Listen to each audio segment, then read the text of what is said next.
The man who came to the coffee shop every morning seemed strangely familiar to Thomas. His face was recognizable, but he couldn't remember from where. David Walsh, in his 50s, always wearing a business suit. For 6 months, Thomas had ignored this feeling. But that morning, the photo he saw on David's phone turned Thomas's world upside down. The young man in uniform in that photo.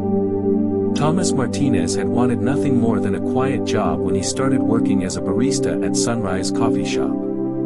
At 35, he was an Afghanistan veteran struggling with PTSD and trying to adapt to normal life. Making coffee felt like therapy to him, routine, calm, and harmless work that wouldn't hurt anyone. The small coffee shop in downtown Los Angeles primarily served office workers. Thomas would arrive at 6 a.m., prepare the machines, and greet the day's first customers. Despite the busy pace, Thomas tried to build brief but genuine connections with each customer. "Good morning," the usual, he'd ask familiar customers. But David Walsh was different. When David first entered his shop, Thomas had experienced a strange feeling. The man seemed familiar, but he couldn't remember from where. A man in his 50s with gray hair, always impeccably dressed. His face bore deep lines, and his eyes held that same look Thomas recognized in his veteran friends, a distant awareness that came from seeing too much. "Large Americano, light sugar," David had said on his first visit. "Sure thing," Thomas replied. "Name for the order?" "David. David Walsh." When Thomas heard this name, that familiar feeling returned. But he couldn't place it. David became a regular customer after that day. Every morning at exactly 7:30 a.m., he'd arrive, order the same coffee, politely thank him, and leave. He wasn't much of a talker, but he wasn't rude either. He just kept his distance. The routine became predictable, almost comforting. Thomas appreciated the consistency in his otherwise chaotic recovery from military service. David represented stability, the same order, the same time, the same brief but respectful interaction. "I wonder what David does for work," Thomas asked his coworker Maria one day. "No idea," Maria said. "But he always comes in wearing a suit. Probably office work." Thomas accepted this explanation, but the feeling never went away.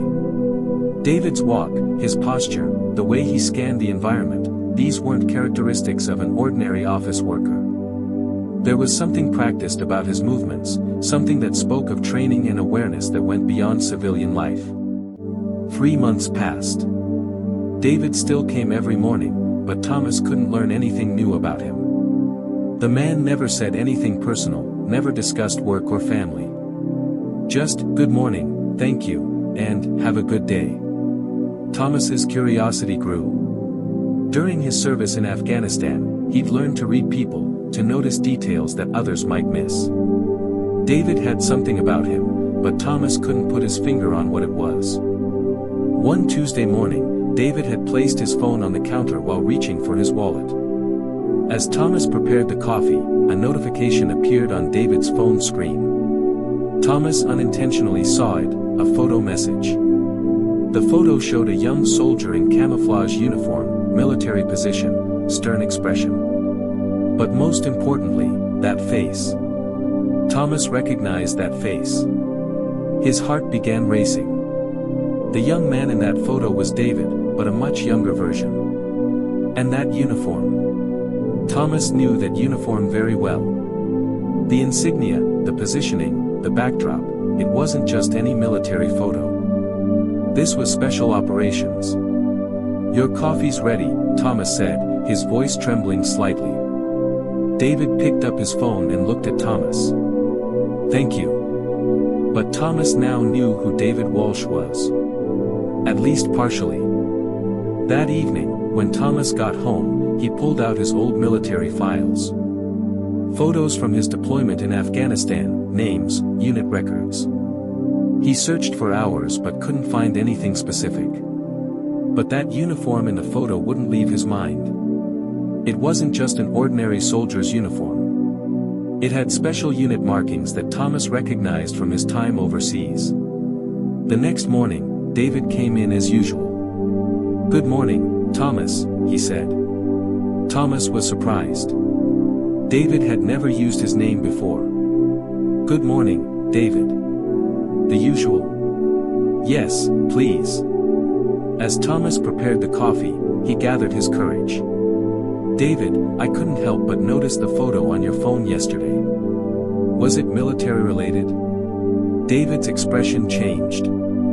He looked more alert, more cautious. "Yes," he said simply. "I'm a veteran too. Afghanistan, 2011 to 2013. David looked at Thomas for a long moment. Then he smiled slightly. "I know." "How do you know?" "Because I've been observing you for 6 months, Thomas Martinez, former sergeant, 101st Airborne Division." Thomas froze. David knew his complete record. "Who are you?" Thomas asked. David looked around, then stepped closer to Thomas. "David Walsh, but that's not my real name. I'm a federal marshal. And you've been under protection for 6 months." Thomas's world turned upside down. "What?" "Some things you saw during your deployment in Afghanistan, some people. They've been looking for you, Thomas. I'm here to protect you." Thomas's mind raced. "What deployment? What did I see?" "In 2012, near Kandahar, you were part of an operation in a village, fighting weapons smugglers. One of the men you saw that night is now an international criminal we're trying to apprehend in America. And you're the only witness who can identify him." Thomas tried to remember that night. Kandahar, weapons smugglers, firefights in dark village streets. "Ahmadi," he said suddenly.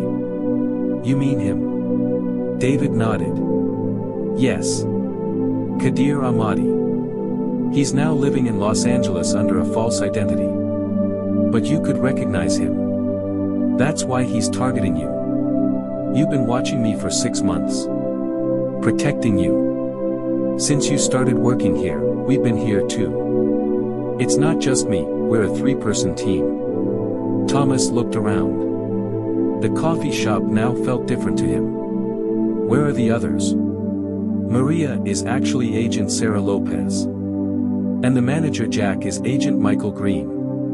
Thomas's legs began shaking. "Maria too. We've been working together for 6 months. This is an operation, Thomas.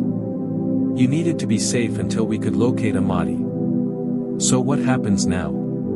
David's phone rang. He answered it, had a brief conversation, then hung up. "Now it's time to move. We found Ahmadi. And you need to identify him." Thomas's hands were trembling. "I just want to make coffee.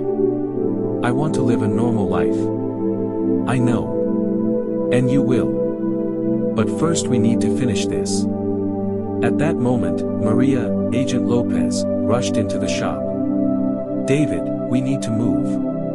Ahmadi is suspicious. He's coming here." Thomas panicked. "What do you mean he's coming here?" "Stay calm," David said. "We're prepared for this." David pulled a small weapon from under his jacket. When Thomas saw that gun, memories from Afghanistan flooded back. "I can handle weapons too," Thomas said. "I know.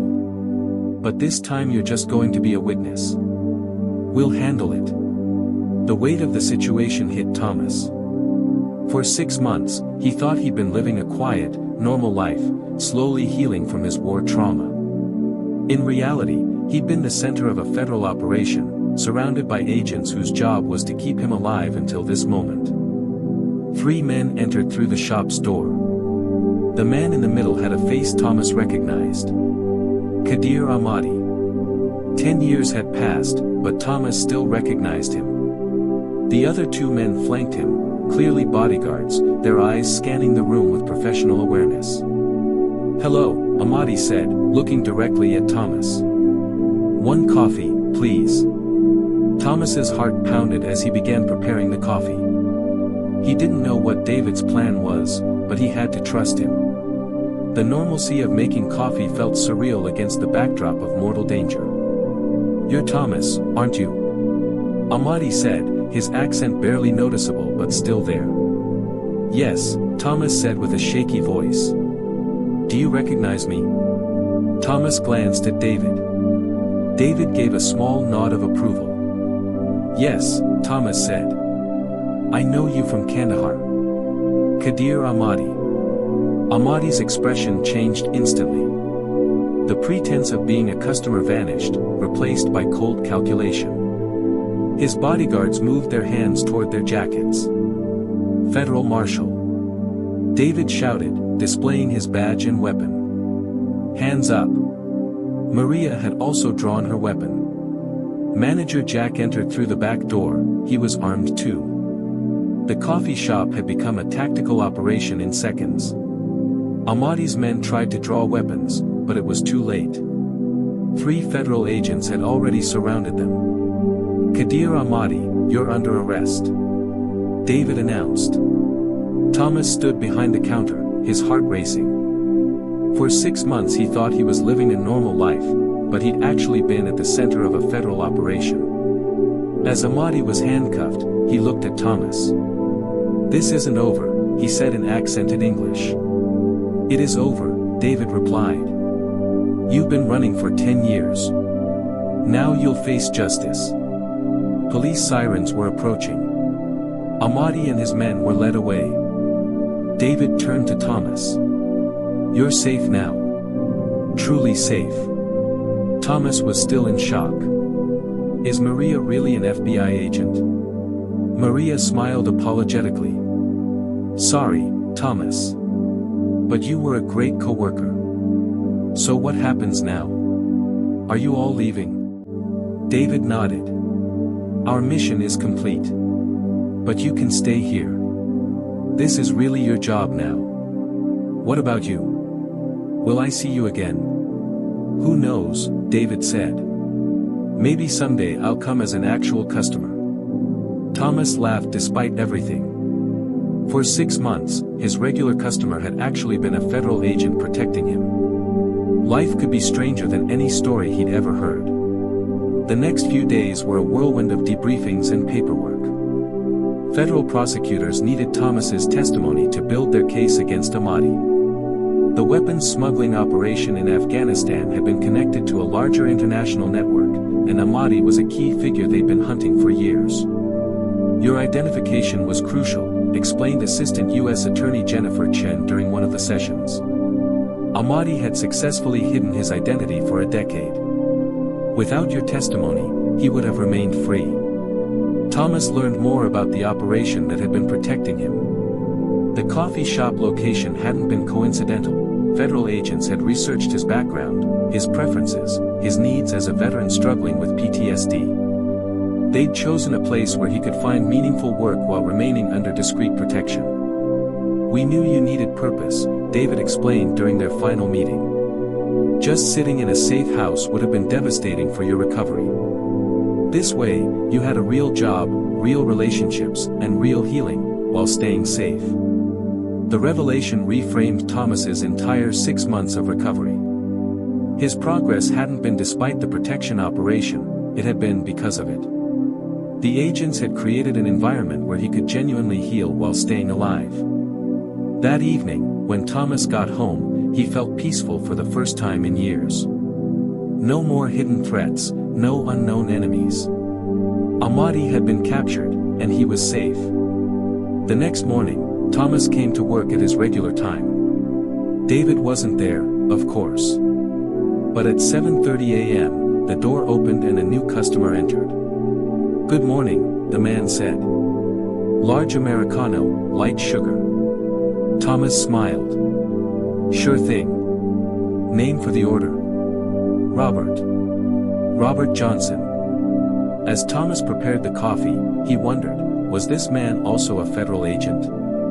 No, he decided. He wouldn't let paranoia control his life anymore. This time, it was really just a normal customer. Or was it? Thomas smiled as he handed over the coffee. It didn't matter anymore. Life sometimes brought surprises in the most unexpected ways. And Thomas was ready for whatever came next. "Have a good day," said Robert. "You too," Thomas replied. "See you tomorrow." The coffee shop felt different now, lighter somehow. The weight of secrets and hidden dangers had lifted. Thomas could finally enjoy the simple pleasure of making coffee for people who were exactly who they appeared to be. A week later, Thomas received a card in the mail. No return address, but the message was clear: "Thank you for your service, both overseas and here at home. D.W." Thomas pinned the card to the bulletin board behind the counter, next to the photos of regular customers and community events. It was a reminder that service takes many forms, and that sometimes the most important battles are fought not with weapons, but with patience, courage, and trust. As he served his customers that morning, Thomas reflected on the lesson David had taught him: nothing is ever quite what it seems. But sometimes that's a good thing. Sometimes the people watching over you are the ones you least suspect. And sometimes, when you think you're just making coffee, you're actually part of something much bigger, a story of justice, protection, and the unbreakable bonds between those who serve. The morning rush continued, each customer a potential story, each interaction a reminder that ordinary life is often more extraordinary than it appears. Thomas had learned to appreciate both the simplicity of his daily routine and the possibility that beneath every normal moment might lie something amazing. He was ready for whatever came next, knowing that he could handle surprises, good or bad. After all, he'd already lived through the most elaborate surprise of his life, and he'd emerged stronger, safer, and more connected to his community than ever before. The bell above the door chimed as another customer entered, and Thomas looked up with a genuine smile, ready to start a new story. If Thomas's story of hidden protection and unexpected revelations moved you, please give this video a thumbs up and let us know which moment surprised you most. Stories like these remind us that ordinary life often contains extraordinary elements, and that the people serving our communities come in many forms.